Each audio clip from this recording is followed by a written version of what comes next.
There's this one channel. I don't know what she goes by, EK something. Her name is Erin Costello, and she has been like stalking me for years. Years, okay.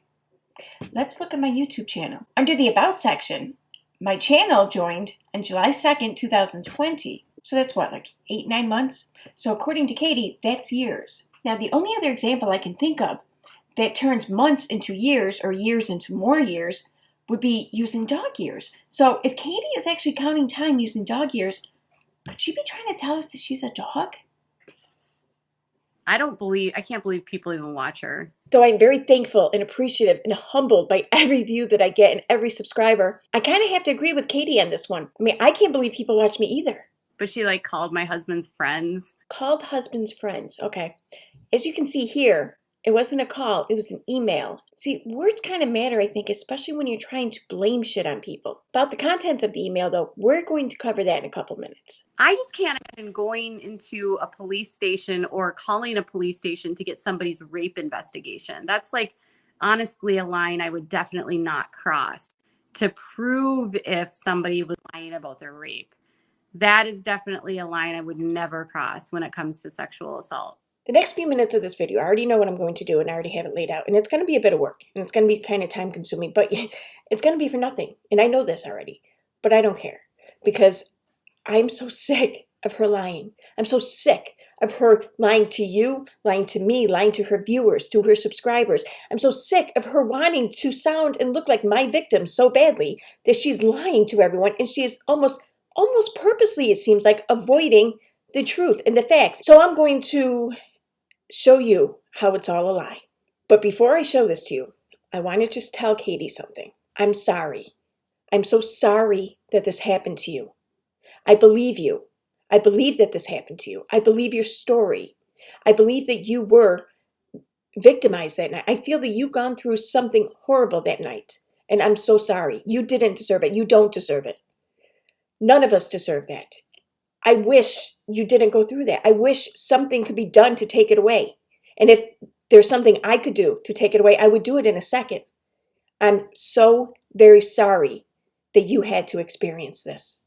The reason why I requested this case file is because of Katie's additional claims that she made last fall. In the past, she had said that the police didn't believe her, but she gave no other information.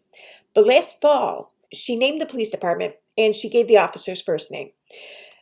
And upon doing so, she shifted almost all the blame for what happened onto this detective and onto this police department.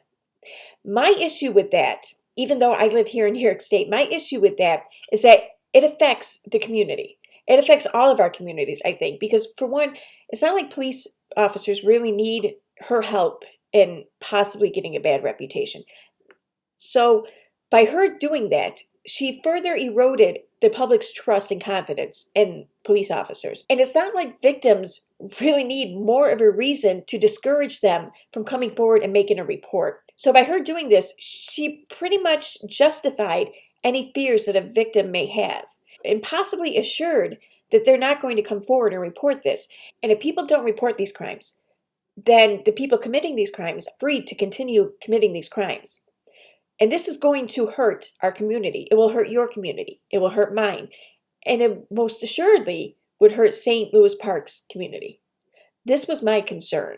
This is why I did what I did. And I figured if this department did have some shady-ass cop like that, well, then they should know about it. And I also figured that if she was lying about this officer, well, then the department should probably know that as well. The only way I could really figure this out was if I learned what steps the police department and or the detective took with Katie's case. And the only way to do that was to request a copy of the case file. So that's why I did it. I'm now going to tell you this in detail, and then I'm going to tell you any conclusions that came from this. I'm going to be sharing some things that Katie said in 3 videos last September.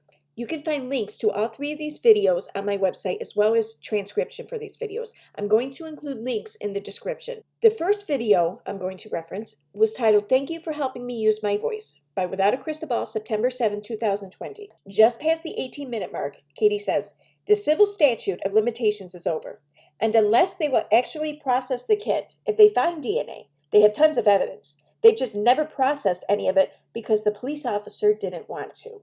Just past the 31-minute mark, Katie says, I felt like the cop gaslit me. That's what it felt like. I felt like he was gaslighting. And it was funny because I was trying to find him on the website and I don't remember his last name. His name is redacted. Laughs. And I don't know what his last name is.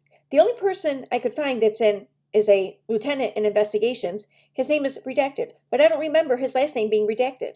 Just past the 54-minute mark, Katie says, I think the detective is still there. I tagged them on Twitter, so we'll see if they respond. She laughs. I said, I have a really large platform, and everyone's gonna know what you guys did. Laughs. Sorry. The next video I'm referencing was titled, The Night That Changed My Life Forever. No One Believed Me. It was uploaded September 7, 2020. In it, she's discussing the officer, and she says, most arrogant officer I've ever met in my entire life. His name was Redacted, and I don't remember his last name. I think it was like Redacted or Redacted. I don't even remember. Redacted was his first name, and he was a detective with the St. Louis Park Police Department, and he was really cocky. He talked to me about how he solved all kinds of cases that were like red rum, which is murder in YouTube speak. Like, I remember him telling me, like, I just solved this recent red rum, and I'm, like, a really good detective. I mean, that's literally, like, how he treated me. Like, I should be applauding him for solving it, you know? And he brought me in, and he was like, well, I had an opportunity to speak with John. And I was like, okay. And he's like, John has quite a bit of a different story. And I said, okay. And he's like, yeah, I would say Detective Redacted was like your classic misogynistic asshole of a cop. Not the kind of cop you want to do your work at all. And he traumatized me so much that, like, this is the most traumatic part of my story.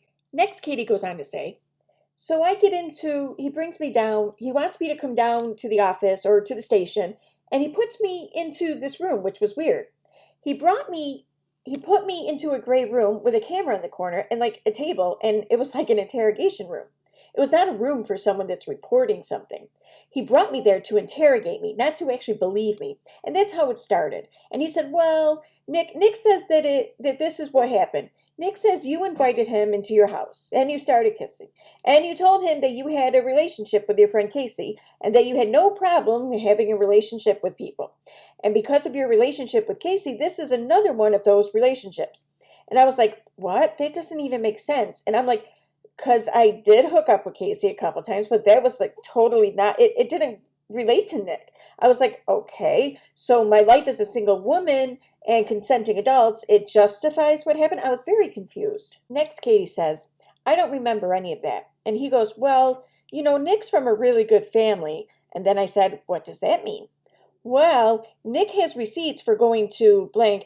Nick has a receipt for being at McDonald's, and he kept those receipts. And he told me that you're reporting him to the police because he didn't leave a phone number. And he also said that you were mad at him because he told you he had a girlfriend. And I was like, what? He never once told me he had a girlfriend, and it wouldn't have mattered because I wasn't planning on doing anything with him. Next, Katie says, and I'm like, okay. And he's like, well, Nick's from a really good family. And Nick's family would never be involved in something like that. And I was like, what does his family owning funeral homes and a couple of restaurants have to do with anything? And he's just like, his family has really good prestige. They're very well respected. I can't imagine someone from this family doing that. And I was like, and he says, Nick says that you're mad at him because he has a girlfriend and you wanted to be his girlfriend. And I said, I can assure you, I do not want to be Nick's girlfriend ever. And I did not. And then I asked him, I said, isn't it weird to you that he said that there was 3 times and I don't remember? Doesn't that concern you? And he's like, well, you have no memory, so you must be lying. And I said, what?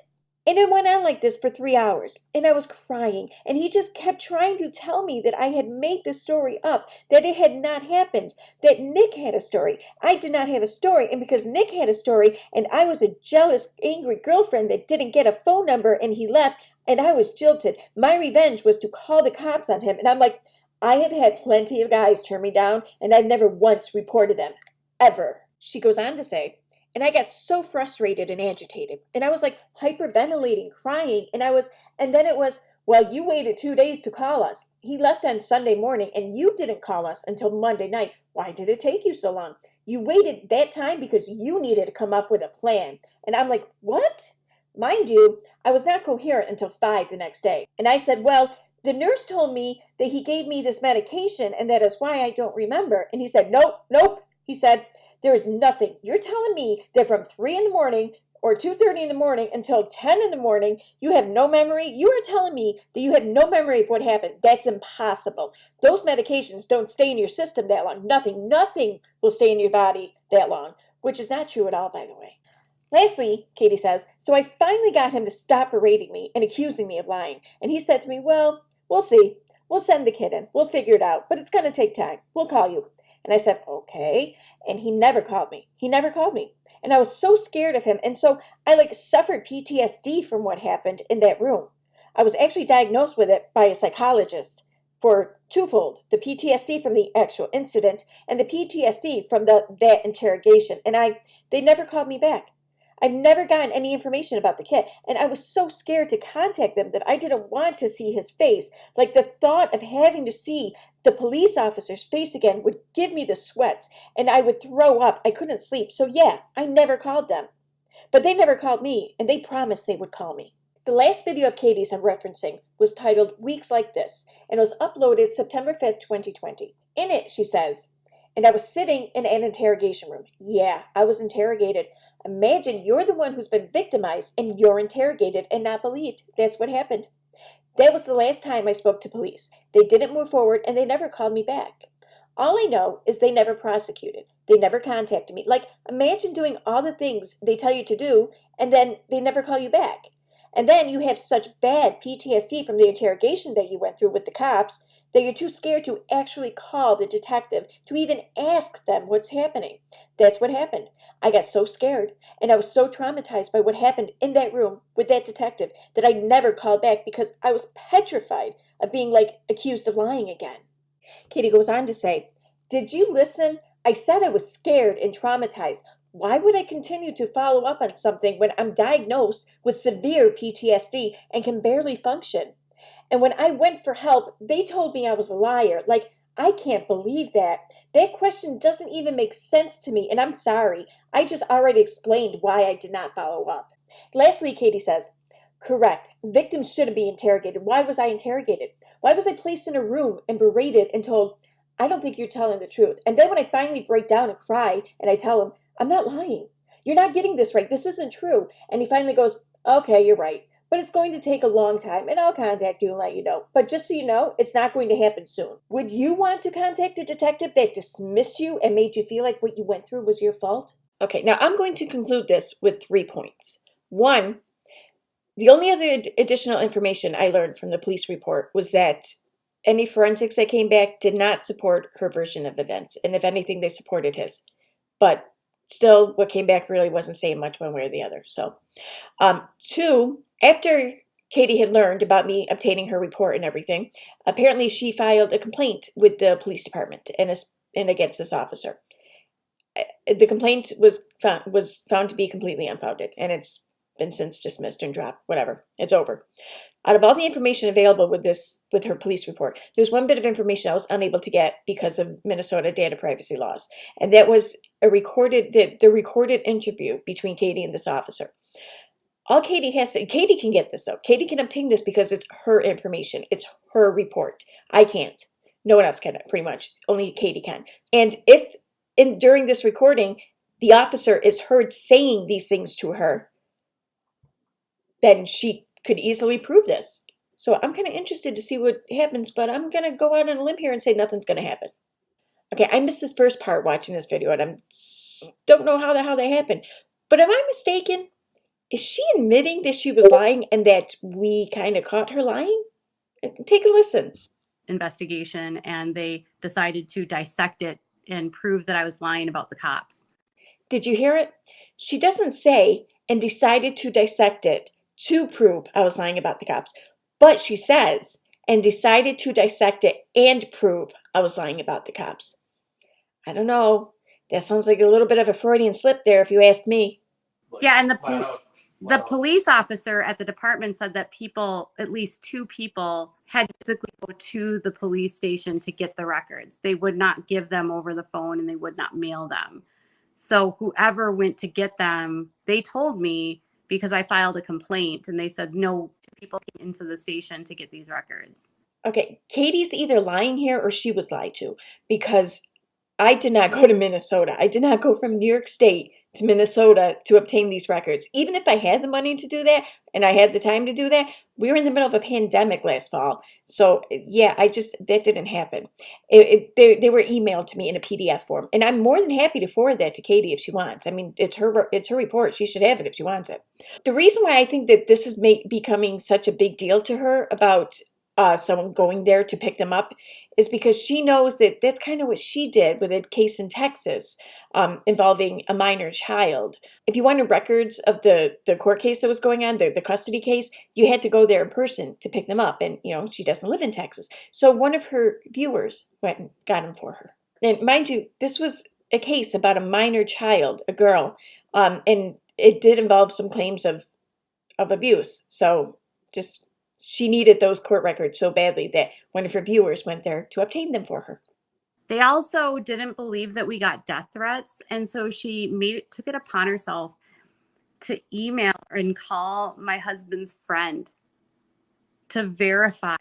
Someone who's not a public figure, by the way, who's just a business owner, to find out if I did something, just to prove me wrong. So I proved her wrong. Okay. It's kind of nice to hear her admit that. I don't know. I don't know what to do with this. They messaged us and they were like, who is this woman and why is she emailing us about you? This is weird. Okay, now let's talk about that email from the beginning of this video here. Back in, I think it was May or June of last year.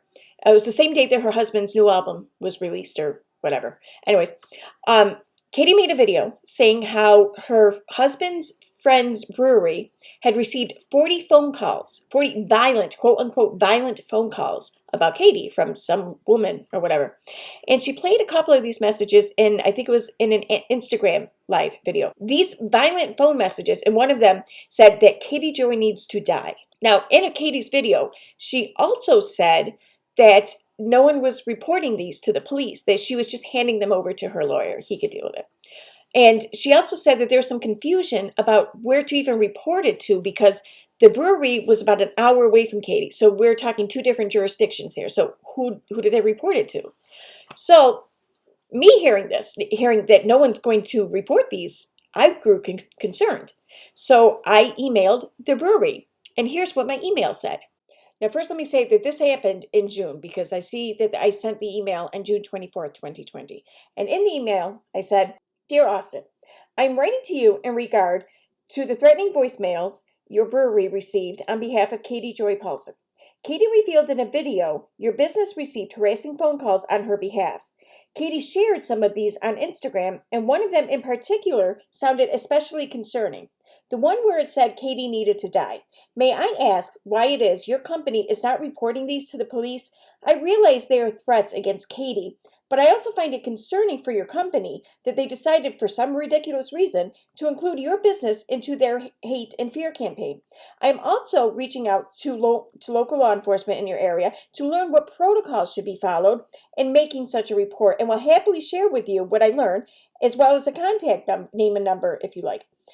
I would be worried for my business if some crazy person was calling me, leaving death threats against the spouse of an associate of mine. I would especially be worried for my associate and his family. I am dumbfounded that your company is not taking this more seriously. Thank you very much for your time. Now, why would someone call her husband's friend's brewery? Well, that's an interesting question because Austin, the brewery owner, also happens to own the record label that her husband's record was released under on that day. So yeah, I kind of wondered the same thing at the time, but I gave the benefit of the doubt because if these calls were made in regard to me, I would want someone to report it. I would want someone to look out for me. So that's what I was doing. So yeah, I cared about Katie and she used it against me. I should add that I never heard back from the brewery. In fact, I wasn't even sure if someone read my email until about a month later when Katie suddenly decided to go on Twitter and tell all of Twitter that I even contacted them to begin with. Only she kept saying that I called her husband's employer. It was weird. I don't know. Like she was literally reaching out to my husband's friends and being like, oh, is this true? Really? I literally reached out to them to say, is this true? Really? Oh my God, the lies, it kills me. However, now that we're on that subject of whether or not they're true, let me share something with you. This is part of the Instagram video that Katie shared where she played some of these messages. Just listen to the voice. PM. Crystal, Ball, fuck with me, I'll fuck with her every goddamn day, and don't you forget it. I will fuck with her. Angel's a bitch, and she needs to die. 4:55 p.m. Katie Joy abuses her children. Now, a couple months ago, Katie brought on a guest to her show, her real-life friend named Darcy. Darcy was there to vouch for Katie's non-racism or something, because, I mean, that's all it takes for white people to prove that they're not racist is by having other white people vouch for them, right? Anyways, listen to Darcy's voice and just, I don't know, just think about it. I can see the pain in your eyes right now, and I'm sorry. I'm really, really, really sorry, because that is not who you guys are at all. And if people only, like, you can do things through any social media, but when you are with somebody, you know that person, you know the type of people that you and Todd are. There is not 1 ounce of racism in your body. There is not 1 ounce of racism in Todd's body. One of the reasons why I think we connect, you know, on other many terms as well. But I'm just really... Before I end this video, I just want to point out a few things. These lies that she keeps telling. I mean, first, it's years I've been following her. Then it was I called her husband's friend's work or something. Then I called her husband's friend's work to verify phone calls. Then I obtained a copy of her police report to pick apart and dissect her assault report. See, none of these things happened. And in fact, there's evidence of none of these happening. And there's evidence of what actually did happen. But she insists on ignoring the facts. She wants the lie to be true. She desperately wants you to believe her lie. For some reason, she wants to be seen and viewed as a victim of mine among other people. I don't understand that, though. And she doesn't care who she hurts in the process. That's very troublesome to me. That's all I have to say. Thanks for watching.